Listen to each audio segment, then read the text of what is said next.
એક આઘાતજનક વાતથી શરૂઆત કરીએ. હા, ચોક્કસ.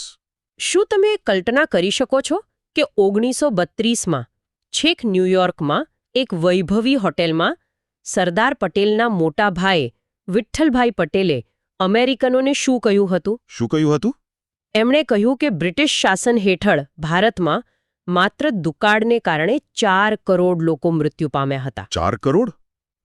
અને એ તો માત્ર શરૂઆત હતી.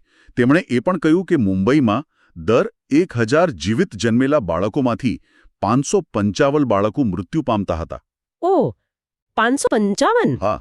મતલબ અડધાથી પણ વધારે? હા, અને એમણે સ્પષ્ટ કર્યું કે આ કોઈ કુદરતી આફત નહોતી. એક મિનિટ, આટલી ભયાનક સ્થિતિ આ કેવી રીતે શક્ય બને? જો કુદરતી આફત નહોતી તો શું હતું? આ હતી એમના જ શબ્દોમાં ઇજનેરી ગરીબી. ઇજનેરી ગરીબી? મતલબ કે એન્જિનિયર પોવર્ટી. બરાબર.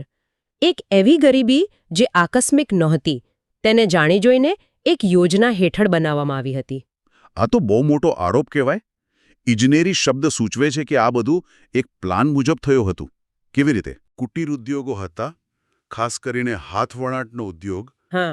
એને વ્યવસ્થિત રીતે નષ્ટ કરી દેવામાં આવ્યો. કેમ? જેથી માન્ચેસ્ટરમાં બનેલા બ્રિટિશ કાપડ માટે ભારતમાં બજાર ઊભું કરી શકાય. ઓહ, એટલે કરોડો ખેડૂતો અને કારીગરો જે ખેતી સિવાયના સમયમાં વણાટકામ કરતા હતા, એ બધા વર્ષના 6 મહિના સંપૂર્ણપણે બેરોજગાર રહેવા લાગ્યા. આ સીધી આર્થિક લૂંટ હતી. સમજાયું. એટલે વિઠ્ઠલભાઈ ત્યાં ખાલી આંકડા નહોતા આપી રહ્યા. ના, જરાય નહીં. તેઓ તો બ્રિટિશ સામ્રાજ્યની પેલી ઉદાર અને સભ્ય શાસકની છબીને તોડી રહ્યા હતા. બિલકુલ. આ એક પ્રચાર યુદ્ધ હતું, પણ સત્યના આધારે. પટેલે ખુલ્લેઆમ કહ્યું કે બ્રિટિશરો દુનિયામાં ભારત વિશે અર્ધસત્યો અને અસત્યો ફેલાવી રહ્યા છે. જેમ કે પેલો હિન્દુ મુસ્લિમ વાળો મુદ્દો. હા, એ જ.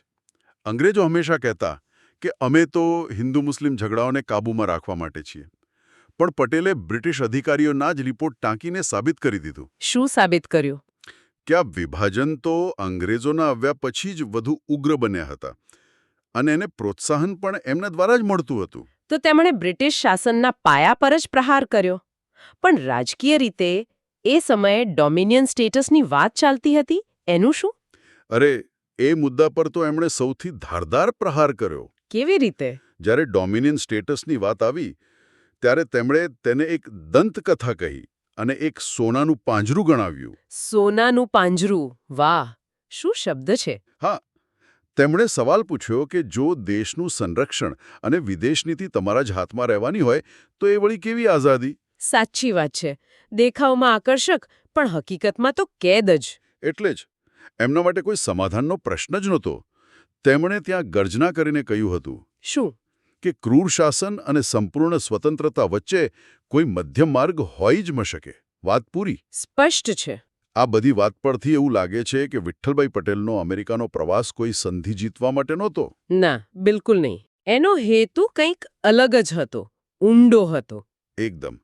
તેમનો હેતુ પશ્ચિમી વિશ્વના હૃદયમાં, એમના બુદ્ધિજીવીઓના મનમાં શંકાનું બીજ રોપવાનો હતો. એમને એ બતાવવાનું હતું કે ભારત હવે પોતાની કહાણી એના દમનકારીઓ દ્વારા કહેવા દેવા તૈયાર નથી. આ તો હથિયારોથી નહીં, પણ શબ્દોથી લડાતું યુદ્ધ હતું. અને એ યુદ્ધમાં સત્ય જ એમનું સૌથી મોટું હથિયાર હતું. આ વાત આપણને એ વિચારવા પર મજબૂર કરે છે કે ઇતિહાસમાં કેટલીય લડાઈઓ મેદાન પર નહીં, પણ લોકોના મનમાં લડાઈ અને જીતાઈ છે.